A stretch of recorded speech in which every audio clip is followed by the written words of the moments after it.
I want nothing more than every single person on here to experience a level of financial independence that they, at one point in their life, probably never thought they could experience. But I want that thought to start here today. Everything starts in the mind first as an idea. If I can plant the seed today in the subconscious mind for you of an elevated experience when it comes to wealth in your life, then that is what I want to do with this today. I teach people how to manifest whatever they want. And for whatever reason, money seems to be the thing that people struggle with the most. Money and love and relationships. And if I think about why that is, it's the level of importance that we've placed on it in our lives. Because it's so important, we're very attached to it. We need it. I want to change your perspective around it, help you to make it mean less, but want it more, and allow you to tap into that. This isn't about making more money. I'm not going to sit here and tell you how to make more money. And many people are like, well, what do you mean, Kathleen? Like, that's what I want to do. I'm going to teach you how to be more money. And so money is not something that we go out and do things in order to get. It is a state of being that we can connect to and tap into. And then, yes, we take action in that state that has different results. Let me give you the dichotomy between who I was and who I am. I was a registered nurse. I absolutely love it because I sit here and I think about what that nurse life was like. Anybody really in healthcare. Any first responders. It is a career of service. It is so rewarding and so beautiful. And I say this I think it's in Becoming the One. That's my first book. I talk about how for so many years, I wanted to serve people. I wanted to help. It's a caring profession. I care a lot about people. I have a very, very big heart, and I always have. And it is hard, challenging work. Emotionally, physically, socially. It is work that requires you to stay super, super grounded and super strong. It really, really requires you to have self-care beyond anything that you've ever had before. Well, what I noticed with that career was that I was giving in the way that I wanted to give, but I wasn't receiving joy in my life in the way I wanted to receive joy. And this work helped me to realize that there is a way for me to serve the world in the way that I want to care, to spread love, to influence people, but I can do it while in a state of joy. I can do it while being happy. I can do it while feeling fulfilled. That's the decision I made, is to just serve in a different way, but allow myself to be open to receive a human experience above and beyond what I did before. But let's talk about who I was then. I was a woman who chose to work a job for an hourly wage or an annual salary. It was a salary when I left. I was open to receive a certain level of abundance in my life in exchange for the work that I do. And I saw wealth for other people. I saw it possible for others, people who own companies, people that are executives and CEOs, people that are lawyers and doctors, rock stars, pop stars, some of the world's most famous people. I saw wealth for them, but never for me. What I can tell you now, and the milestone that we reached, I called Chris, I think it was probably 2 weeks ago now, and I said, hey, where are we at with our $30 million? 30 million was the next moment I wanted to celebrate, the milestone I wanted to celebrate when we surpassed 30 million in revenue in 4 years. And he's like, oh, I don't know, I'll check. And he came back and he sent me a text that said, Kathleen, we've now surpassed 31.7 million in the past 4 years. A registered nurse who made less than $100,000 a year now brought in 32 million. It's past the 31.7 now. Brought in $32 million through her organization by stepping into a new identity and seeing something different for herself and choosing joy in her life. You can't deny it. You can't argue it. This is my real life. People believe that I'm amplifying it or it's some sort of a scam or it's not real life, but that does not serve you. This is my life. I have experienced magic through spirituality meeting personal growth and development through this manifestation work. And so this is what I mean by how can we not focus upon necessarily how to make more money, but how can we focus upon being more money? And so I had to choose to become a woman who is wealthy and who has a successful business and who is a successful leader who believes in herself and who called in more money. So when I talk about my nurse identity, I'm not downplaying it. I am not saying it was a bad identity. It was not wrong.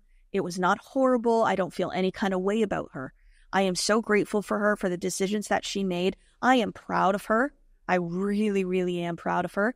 But I look back on her and I think, yeah, I'm so glad I let her expand. I'm so glad I let her think bigger and be more bold and be more daring.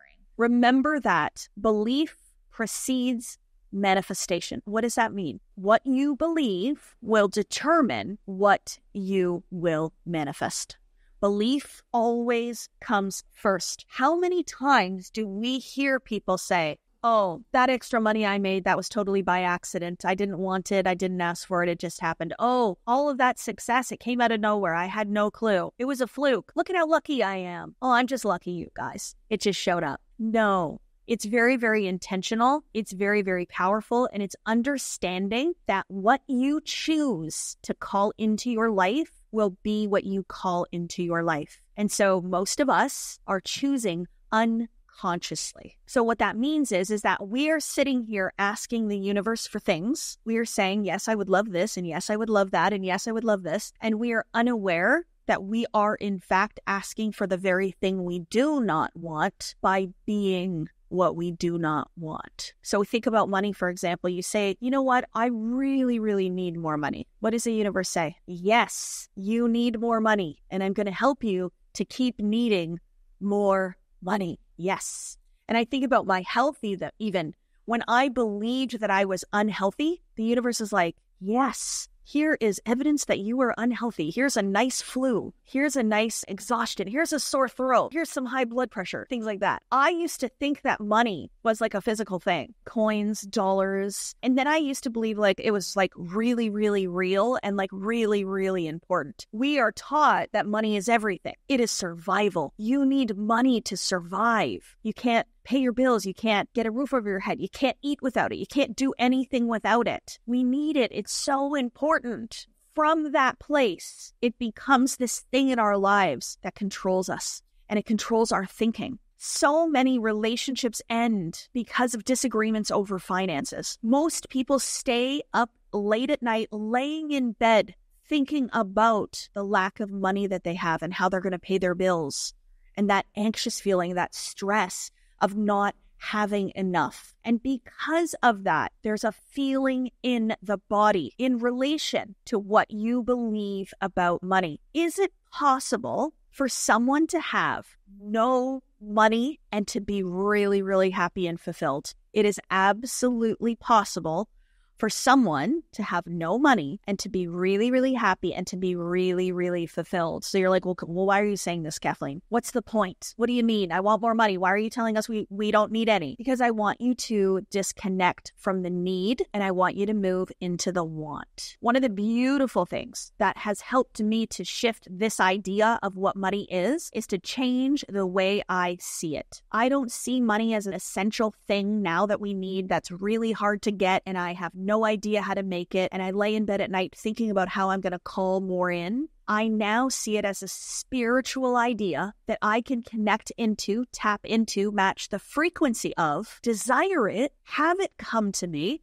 for my use. It's a tool. It's a beautiful resource, just like air and water, but we make it mean something else. So then it doesn't become this beautiful resource we're grateful to have. It becomes this limitation in our lives that keeps us up at night. So I'm just showing you the difference in the way I see it. But now I see money as a spiritual idea. And people are like, well, how does this make sense? If we think about money as an idea, we can actually go back to the root of it and to actually go and look at where did money actually come from? Money in and itself isn't a resource that's here on the planet without us. The oceans are here regardless if there's humans here. The air is here regardless if there's humans here. But money, it wasn't. Money is a human creation. It began in the mind. Somebody said, okay, there has to be a way for us to figure out how we can share our resources through an exchange process. So if we go way back in time, people used to trade services. They would trade products. So I would go to your farm and you would have carrots, and I would go to yours and you'd have broccoli, and we'd say, okay, I'll have some of your carrots for some of your broccoli, and we would trade. We would make an exchange, this for this. Along the way, we've come up with this financial way of doing it, currency. And it's different all over the world, different currency all over the world with different values. We even have like cryptocurrency now. We have things I can't even really understand what they are. They're forms of currency. It's an idea that began in the mind of a human being that was created as a resource and a tool for us to be able to benefit from one another and to exchange. But where did the idea come from? For humans to come up with this idea of money, and this is where spirit comes in. Source put the idea of money into human consciousness. Everything begins from source energy. Everything. If I don't believe that, then I think it was just humans that came up with it. This sucks. Why do we have this? I don't want to use it. I don't want to stress about it anymore. But when I think about the divine, our creator, planting the idea of money into the consciousness of humans, and it moving to and through human creation to now exist on this physical plane, I can appreciate, I can respect, I can honor, and I can be like, well, this is a tool that God gave us. Whatever your belief system is, whether it's God, source, universe, infinite intelligence, infinite supply, whatever your belief is. I truly believe that the idea of money came from the divine, but it is just an idea. When I think about the idea of money, I think, okay, if it's an idea, belief systems, if it's something that I can vibrationally match, then all I have to do is change my idea of it to think differently about it to allow more of it to come into my life. Believing that money is a spiritual idea, that it has come from the divine for real purpose, for power, for benefit, for our use. It has been given to us by God for us to use it. What does that do to the guilt and the shame around money that we experience in our life? What does it do for those people that say that it's bad, that it's wrong to want it, that you shouldn't want to be wealthy? So if I believe that money is a spiritual idea, that money came from God, it's a resource and a tool for me, then why am I hating it so much? Why am I stressing about it so much? Why am I pushing it away so much? Why am I so mad at it? Why does it keep me up at night? Why do I stress? Why do I think it's elusive? Instead, why don't I love it? Why don't I appreciate it? Why don't I be grateful for it? And why don't I ask for a heck of a lot more? Why not? I know it's deep, but it's important concepts because I'm changing, I'm shaking up, I'm loosening the model. You have a model in the subconscious mind right now that believes certain things about money, and those beliefs are what are creating your reality around it. How can one person experience money in so much overflow that they have way more than they could ever spend in their lifetime? How can one person experience that and one person experience not having any of it, stressing about it, worrying about it, can't sleep at night? Is it that money is horrible and awful? No, it's inherently good. It's inherently useful. It's inherently powerful. And it's not the money that's powerful. It's your use of the money that makes it powerful. People think that money is going to give them something. Money will make me worthy. Money will make me successful. Money will make me this and that. No, it's your use of the money that does. But if you stuffed your mattress full of money and you put it in there, how much is the money worth? Absolutely nothing. It has no value whatsoever. It will not change you at all. It's your use of the money that will change your life. Prosperity is what you have when your money is spent, when it's circulated, when it's used. So some people will be like, oh, I made all this money and then I spent it all. I made all this money and then I lost it. I don't know where it all went. This is horrible. And I'm like, what? No, this is wonderful. You circulated it. You used it. This is what we're meant to do. We're meant to use money. It is a tool. What are you using it for? That's the key. So now I use it for things that bring me more in. And what brings me more money? Me, my consciousness, my belief system, my understanding, who I think I am. So when I find out something about a situation and the human condition wants to make that situation mean something, that there's a story behind it and to judge it, oftentimes to reserve judgment, I will say, okay, this is simply an awareness. What am I becoming aware of that I wasn't aware of before? This is the growth for all of you. You can't shift what you don't know, what you're not aware of. So I want to make you aware. So you know when I said I'm loosening the model? It's the pattern. It's the program in the subconscious mind. I want to loosen that up a little bit, make you aware of it so that you can sit here and go, okay, does this belief about money actually serve me? Is this helpful? And if we manifest every belief precedes manifestation, belief comes before manifestation, then we can sit here and we can say, okay, do I want to manifest this belief? So if you believe that you do not have enough money, belief precedes manifestation. So you're saying, thank you, God, for giving me not enough money. I would love not enough money. I'm switching it around to make it more shocking for you, but it's the truth of it. One of the beliefs that I had was that I had to work really, really hard to make money, and that I had to work more hours to make money, that I had to work overtime. I was a registered nurse. Do you know how many times I worked 18-hour shifts to make more money? 18 hours. I'm half joking about this, but you're not going to catch me doing 18 hours of nothing. Maybe sleep. But 18 hours I would work in a hospital at the bedside, standing on my feet to make overtime to make more money. Why? Why would I do that? Because I had a belief system that I had to work harder, that I had to work more hours in order to make more money. I also believed that I needed to get more degrees, more certification, more education. I'm not saying that education is bad, but what I'm saying is, do we absolutely need an education, a formal education? Do we need 2 bachelor's degrees and a master's degree and 7 other certifications to make more money? No, we do not. How do we know? There's people that don't have formal education that are multimillionaires and billionaires. If it's possible for another human to do it, it means it is possible for me to do it.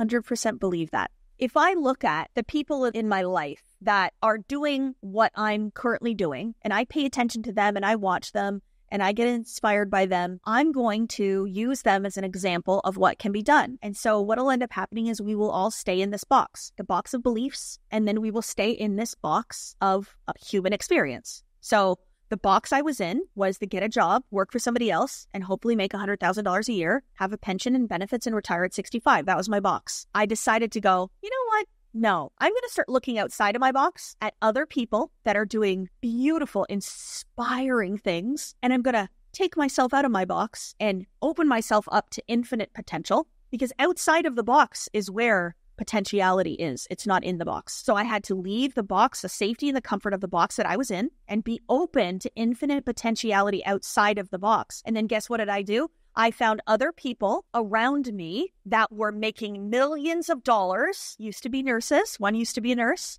One used to be a corporate exec, making millions of dollars in the online space. And I went, anything any other human can do, I can do too. And so I chose to use them as an example of what was possible for me. And then I thought, okay, what do they think about money from where they're at? What do the millionaires think about money? What do the billionaires think about money? And I allowed myself to question my beliefs. So money is a spiritual idea. That's my belief. It is a tool, a resource that was given to us from source energy through God and has now allowed us to use it.